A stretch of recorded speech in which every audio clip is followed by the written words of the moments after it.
Hey, everybody, what's going on? You're listening to the Not the J. You're listening to I'm Just Saying with Justin Werley. I almost said the JW podcast there. Yeah, I'm scrolling with the volume stuff there. Does that sound good? Does that sound better? Does that sound worse? I don't know. Write into the address that you don't know and let me adjust.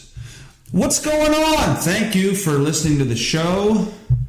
We might be actually tuned up a little too high today. I got to take these headphones off. This is going to screw me up all day. All right, headphones off. Welcome to the weekend, everyone. It is now Sunday. I hope you had a good Saturday, good Friday. For those of you that don't work Saturdays, I hope you had a good Friday. I have to work Fridays. And by Fridays, I mean Saturday mornings. I have to work Saturday mornings. So my Fridays usually end up around 8 o'clock at night. I have a few drinks. Nothing too crazy because I have to get up at 3 a.m. But I have a few drinks and then, I pass out / sleep / toss and turn. And then I get up at 3 a.m. And then I go to work.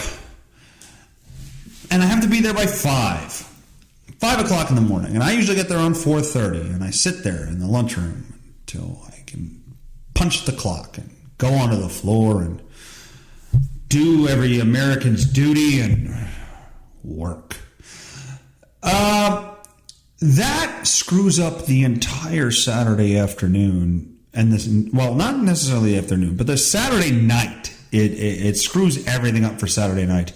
I had all intents and purposes, that's not the right saying, of watching the Penn State-Ohio State game last night. I got home. I had some ribs marinating. It was my fiance's, Amelia's, last day at her job with a company. I won't say the company because she gets probably going to get all weird about it if I do. And it was her last day, and she told me she really liked these style of ribs that I made when I made them back in the day, and it was all right, let's get back to the story.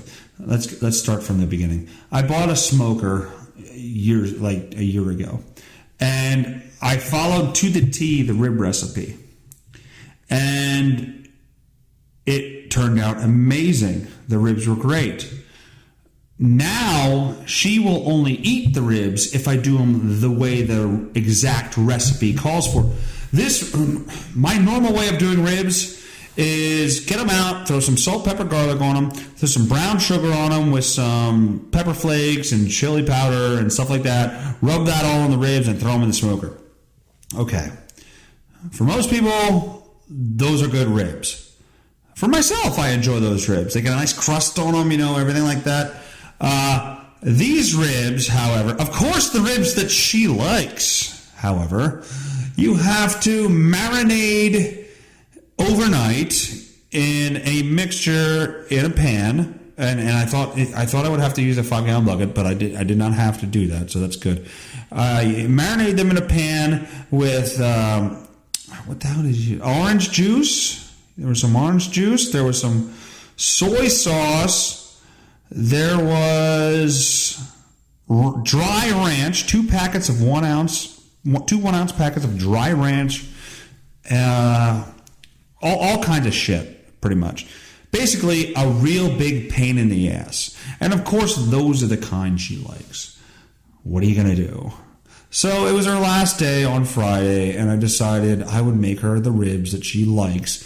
Because every other time I make the ribs, she goes, "These are good, but they're not as good as the ones you made the first time." What'd you do the first time that made them so good? These are okay. I'll nibble at them and then kind of turn my nose up. But the other ones were so good. Well, I know. Obviously, women only like the things that are a pain in the ass. So I made the ribs.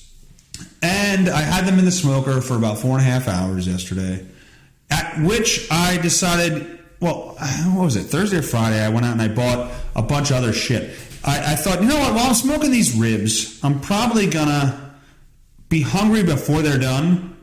So I decided to buy, at giant food stores, they have this, they put them out every once in a while. They're like, hey, here's some leftover cuts of sirloin. Hey, here's some pork chop or some pork, like good cuts of pork, but they're like leftover kind of thing. And we're going to package them up, and if you want to buy them, you can buy them. So I bought some sirloin tips and things like that, and some bacon and all kinds of stuff. So during the course of the rib making, I also made some smoked hot sausage and some sirloin wrapped in bacon, which was phenomenal. It was phenomenal.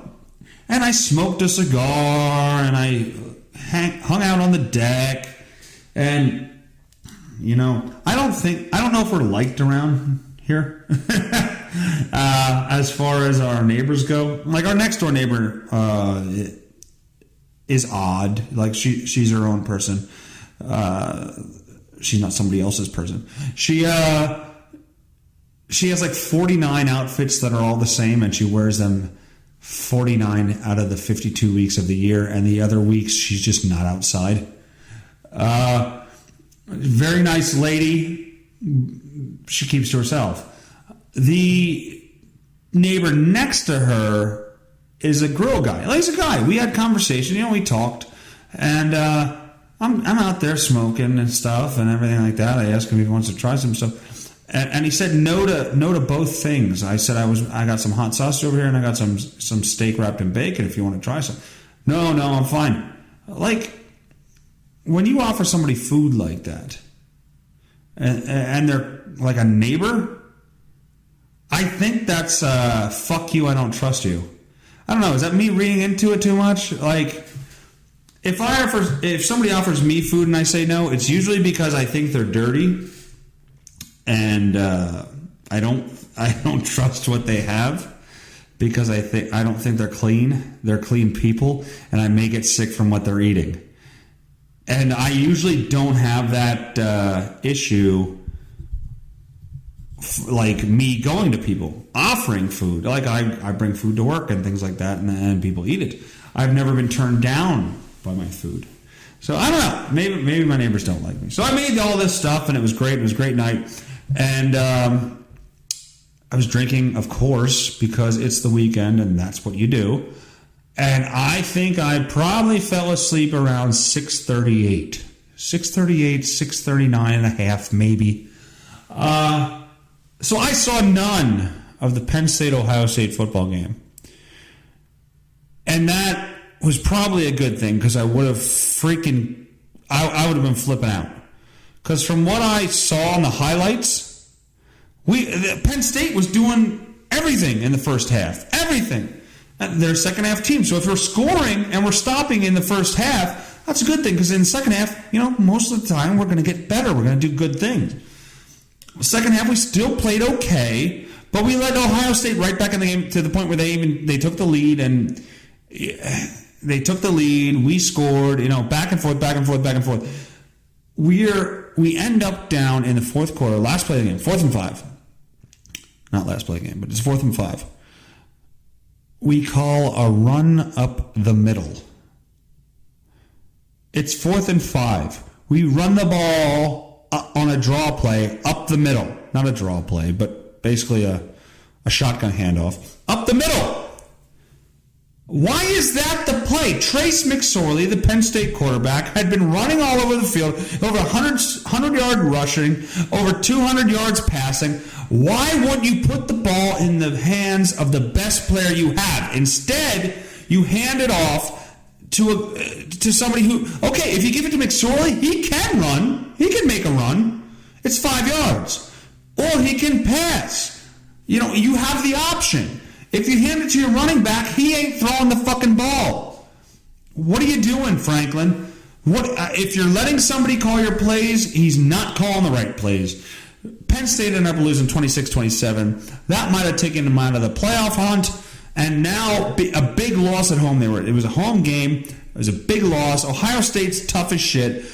All respect to the Buckeyes, as hard as that is to say. this shouldn't have happened. How do you run the ball on that play? That blows my mind. How you run the ball on a 4th and 5, a 4th and 2, maybe even a 4th and 3. I can see it, but a 4th and 5, you're an idiot. There's no reason you should run the ball there. It should be a throwing play with, Trace McSorley, who's the most mobile quarterback probably in the NCAA at this point. And I'm talking out my ass because I've only watched Penn State games, but that doesn't matter. My uneducated opinion still matters. I don't get why you wouldn't put that in his hands. Why would you put that in? He's the best player on the team. And you take the ball away from him on his senior year, the biggest home game of his senior year, and you take the ball out of his hands. James Franklin, if you're leaving things up to your coordinators, because he came out in the post game and he said, "You think I'm crazy now? You haven't seen anything. This will never happen again. Blah blah blah blah blah blah blah blah blah." Yeah, show me. I don't want to hear it from you. First off, God, I hope your coordinators are calling your plays, because there's been a lot of times this year where your offense has looked like shit, and you've gotten lucky because you played shit teams, and you probably have the talent to be way better than you are, and your play calling sucks. Since you've been here, your play calling sucks. So if it's you need to change some shit. That's all I got to say about that. Anyway, so today's Sunday. The Eagles play the Titans at 1 o'clock. I expect a victory there, because if there isn't, I will kill a child. No, I'm kidding. I might kill a puppy. I will kill a puppy in front of, I don't know, what's a big puppy thing? Anyway, this is stupid.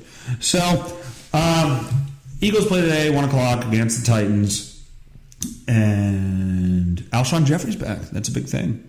Alshon Jeffrey's back. Hopefully that provides some more offense for the team, or at least a freaking,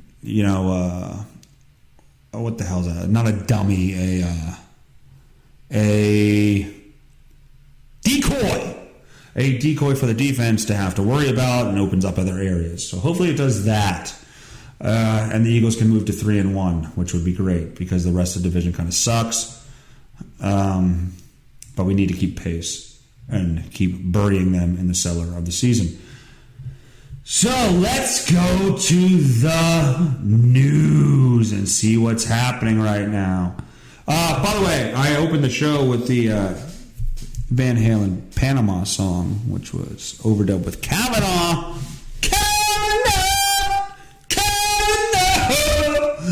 And because I believe, all right, he's being drugged through the mud here. This society in general is screwed up. The fact that when you're 17 years old, okay, say this story's true, it's pretty fucked up, right? You run into a bedroom with a passed out girl who only had one beer, right? And she's passed out. Only had one beer. She's passed out. And you jump on the bed, you cover her mouth, and you try to take her clothes off. Your buddy jumps on the bed. You roll onto the floor. You wrestle around. She runs out of the place. That's the accusation. That's horrible. That's absolutely horrible. If your intent was to have sex with this girl and she didn't want to do it, and she was fighting back, not like, oh, we're both drunk, and oh, this is, I don't know if I want to do that, and she keeps it all internal, like I don't know if I want to do this, or she's hesitant or something like that, and she ends up having sex. That's different than what this is. A lot of people want to say, oh, this is just, kids learning sexuality and things like that. I don't know that I've ever done that. And I've done horrible things, looking back. I go, oh my God, I can't believe I did that. But I've never forced a girl to do something like that. Like I've never put my hand over a girl's mouth unwillingly, and like to silence her in a room full of people so I could have sex with her while nobody knew, against her will. Like, that's fucked up. That's rape. That's absolutely rape. But if it didn't happen, which is what the evidence kind of points to, it didn't happen, or at least it didn't happen. Okay, it may have happened, but it wasn't Brett Kavanaugh. Like, maybe this experience happened to her, but it wasn't him. And for him, that's got to be hell. Like, your wife, your kids. How are your kids going to look at you? If he has daughters, like, how are they going to look at you? Like, my dad was a rapist. Like, I don't want him as my father, kind of thing. Like, these things need to be investigated and need to be looked at way deeper before it even gets here. This shouldn't even reach the public, in my opinion. This should have been done before he was even nominated. If the Democrats, which is what it looks like, had any evidence that this guy was capable, or there was rumors of things like this should have been handled way before that. Why ruin families when you can just probably handle this behind the scenes? Oh, I know. Because it's a political fucking explosion to say, hey, there's this right-leaning Supreme Court justice nominee, and let's put him through the gutter because this is what all right-wing people are. Well, that ruins families, and that's not okay to me. He was a high school kid. They're going over his high school yearbook of where he made jokes and wrote horrible things, and who didn't? Who didn't? Who didn't make horrible jokes in high school? Who didn't laugh at people that were probably less fortunate than them? Who didn't make some bad sexual decisions in high school? Who didn't drink way too much in high school? Who didn't have a blackout night in high school? Who didn't smoke something or take a pill or do something in their youth that they regret as an adult? Does that mean they're a horrible person? I don't think it does. I mean, they asked the man if he had ever drank so much that he went into a blackout, and his response was, "Well, have you?" And the woman asking him this stopped and was stunned, didn't know what to say. Said, "We're not talking about me, sir. Have you ever had?" We all have. We all have woken up the next day after fucking boozing and went, shit. Let's tiptoe through the morning to see if my significant other or people around me are pissed at me or are going to tell me stories of what I did. We've all had that moment. And if you haven't, good for you. But most of society has had that moment. It's part of life. And you know what? It looks like now the Republicans have the vote. They're probably going to put him in because of the testimony. And but now there's an FBI investigation for a week. I think they allowed them a week to do whatever the hell they want to do, and hopefully he gets in. I hope what he's saying is true. I hope he didn't do it. If he did it, it's horrible. And I think this is a ploy by the Democrats 100% because of the timing. Because apparently they had this information since July and sat on it. So to me, that looks like, okay, he probably won't get in, so we'll keep this in our back burner. And then, oh shit, he's going to get in. We got to bring this out. That's what that looks like to me. So hopefully he gets in. And hopefully it's not true. And she'll go on. Dr. Ford is her name now. By the way, look up this story. There's a lot of crossing of information here. Someone related to Kavanaugh ended up either suing or putting one of Dr. Ford's family members out of business down the road as they got older. So there's all kinds of things that are intertwined here that are motivation for her to speak out against him. But she'll write a book. She'll write a book probably claiming the same things, I'm sure.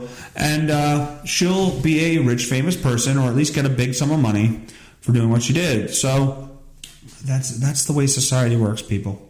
Hopefully Kavanaugh is innocent, and I think he is. I really do think he is. Was he a dumb jock back in the day? Sure. And did some shit like fucking around with girls and all kinds of shit, like drunk sex, and yeah, who hasn't? I'm fine with the drunk, coming of age, house party atmosphere. No problem there. Women make mistakes there, mess around with guys they shouldn't have, and they regret it later. That's okay. It's a learning experience. Guys mess around with women that they wake up next to and go, oh, God, I wish I wouldn't have done that. That's a learning experience. It works both ways. Can't we just accept that? Why does regret turn to rape all the time? Like, shit, I wish I wouldn't have had sex with this person. Well, I'm going to say he raped me. I take back consent after the fact. That's garbage. That shouldn't be a thing. That should be a learning experience. And that's where it should end. Anyway, on to the news. Canadian woman texts the wrong number. Oh, God, I can't read. Canadian woman text to the wrong number brings a kind stranger to the family wake. Okay. An accidental text to the wrong number brought a little levity to a difficult day for one Canadian family, resulting in a kind-hearted college student driving 30 minutes away to attend a wake for someone she never met with a fruit bowl in hand. Well, that's nice. Nothing like a little citrus. On September 17th, Lena Ali. Oh, beautiful. That's not Ali. That's fucking, that's Mr. T. Ali. No vehicle never called me nigger. Yes, he said that. That doesn't make me racist. Shut up. Lena Ali recently received a text from an unknown number that she soon learned belonged to a woman named Dawn Burke, who was looked for her nephew. That's not me screwing up reading. That's just what it says. Who was looked for her nephew, Quentin. The Toronto Star reports. That's a horrible line. Hey, is this Quentin? Burke asked. To which Ali played along. Okay, it's Auntie Dawn. Just to let you know, Auntie Debbie's celebration of life. What the fuck? So Ali played along. So you got a text from someone. What did she say? What did this Lena Ali say? It just said she played along. Hey, is this Quentin? Yeah, want to suck my dick? What did she say? Maybe is it? Yeah, Aunt Dawn, want to suck this dick? What did she say? And Aunt Dawn apparently said, okay, it's Auntie Dawn. Auntie. I don't like that name. Auntie. Oh, hello, Auntie. I don't care what level of finance or race level of race. There's not level of race, but what race you are or level of finance. I don't like Auntie. It sounds snooty. Just to let you know, Auntie Debbie's celebration of life, that I like the celebration of life. It's not a funeral. Celebration of life will be Friday between 1 and 4, giving details about the Niagara Falls, Ontario event. And then the response from Muhammad Ali was, I'm just playing. This isn't Quentin. I'm just playing. How about, I'm sorry for your loss. This is not Quentin. I'm just playing. Don't get upset. I'm just playing. This isn't Quentin. Got the wrong number, Auntie Dawn, but I can come celebrate Auntie Debbie's celebration of life with you guys. But can I come? Blah, blah, blah. Moved by the gesture. Moved by the gesture. I'm sure she was moved. She probably thought, oh, this fucking asshole. I wasted my time texting this person, and now they're fucking with me. Moved by the gesture, Burke says yes. September 28th, Muhammad Ali prepared a fruit bowl. A lot of bananas. Hopped in a car with her childhood friend, Yasmin. Probably Jasmine, but Yasmin. And drove 30 minutes away to Debbie whatever's wake, the Star reports. Walking into a sea of confused faces. Around 400 people she had never met. Muhammad Ali sought out Burke, who was thrilled to discover that the unexpected guest had ultimately made it. I showed her the fruit bowl, and she freaked out and got all excited. Oh, that's nice. That's nice that this lady's funeral became about some text messaging mishap, and that's what everybody cared about. We went from, oh, geez, look at Debbie. She's so nice. It wasn't like she looks really good. Didn't they make her up really nice? It really looks like her. It looks like her. It really does. Now, she's colder, but it looks like her.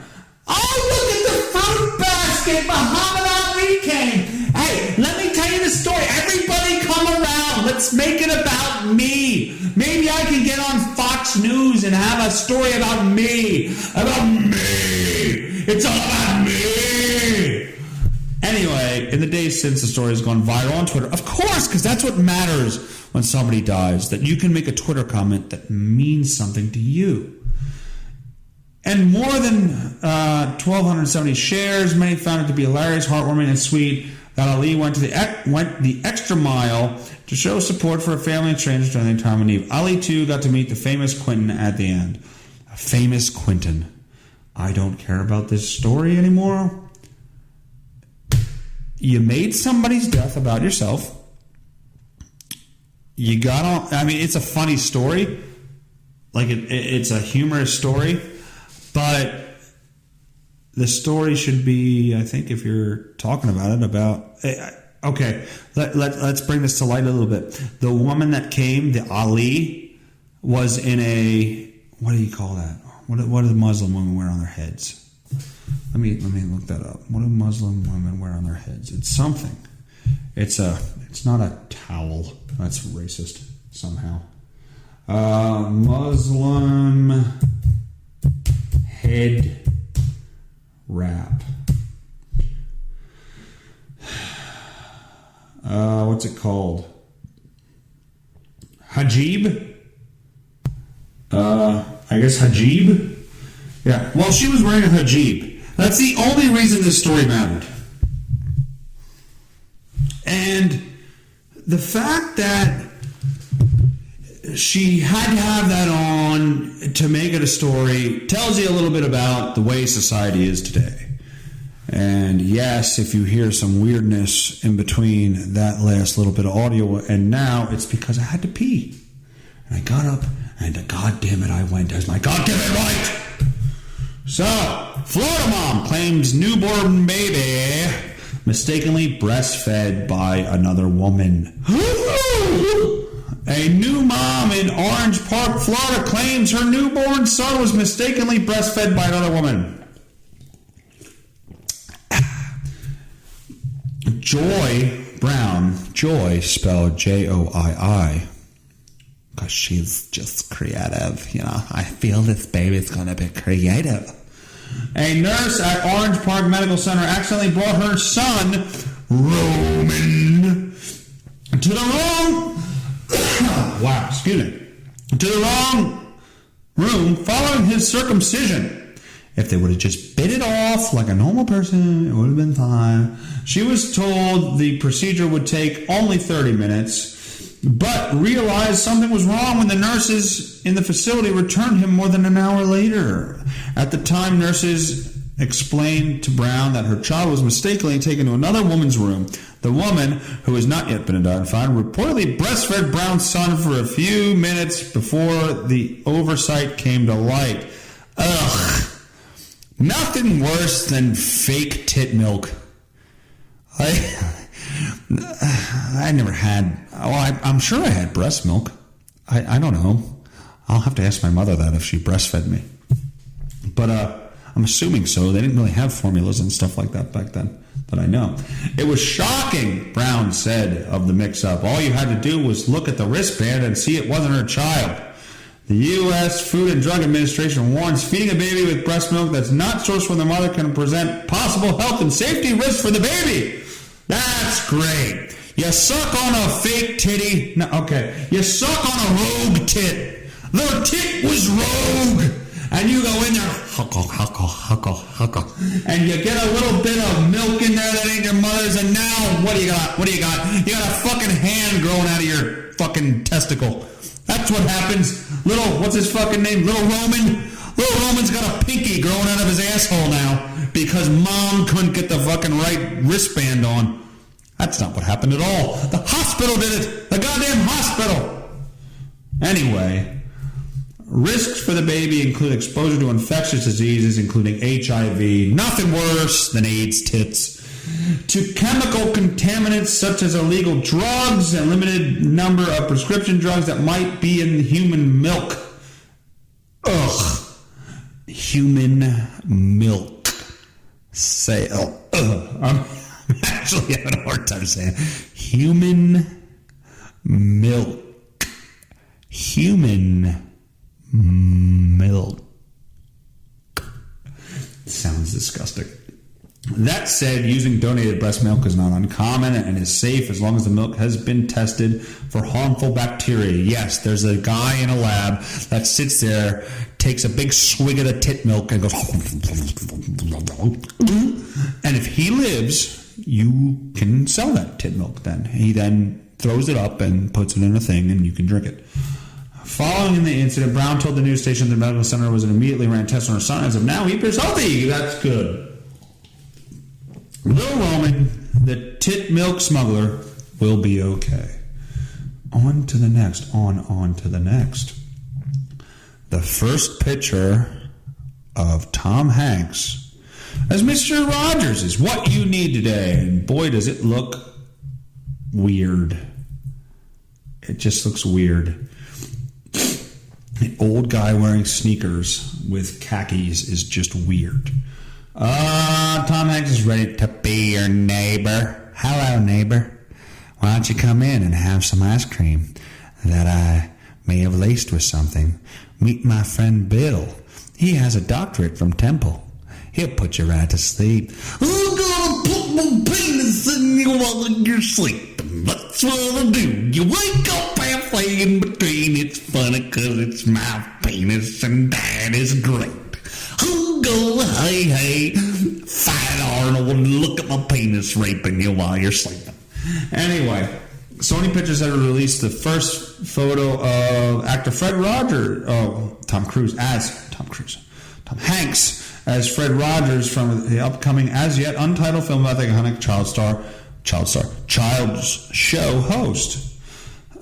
He just looks creepy. Let's just end that there. Tom Hanks, look it up as Mr. Rogers. It just looks funny. And why do we have to spell out Mr. when we spell Mr. Rogers? Can't we just put the MR period instead of the MISTER? Seems excessive. All right. Your ultimate guide to DNA at home testing kits. I don't care. I don't know why that's up here. Oh, well, that actually seems to be all the news that I have today. Well, people, I guess that would be the end of the show. Hope you all enjoyed it. Hope you all follow me on Instagram because I post pictures of steak and also updates about the show. And we have a MySpace. Kidding. MySpace? I don't even know if that's a thing anymore. Is MySpace still a thing? Can somebody tell me that? Yeah. So, hope you enjoyed the show. Follow us on Instagram, Facebook, Twitter. I'm on Gab. By the way, look that up. JBB. I think it's GABB. I'm on there. I'm on. You can download the stuff. You can download the show on Stitcher, Spotify. Go on Podbean. You can find all the show information there.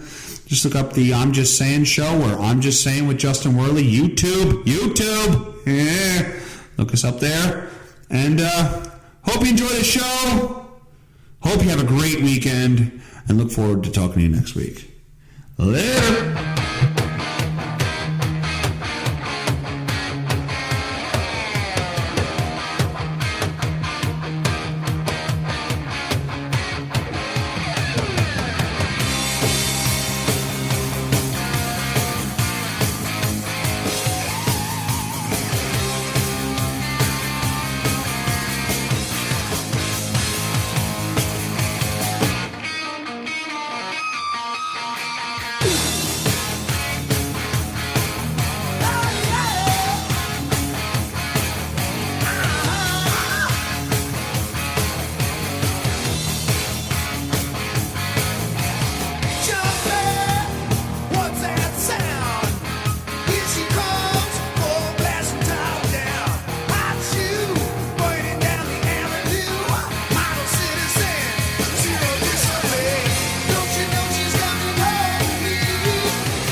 Hey, we're running a little bit hot tonight. I can barely see the road from the heat coming on. Reach down between my legs, ease the seat back.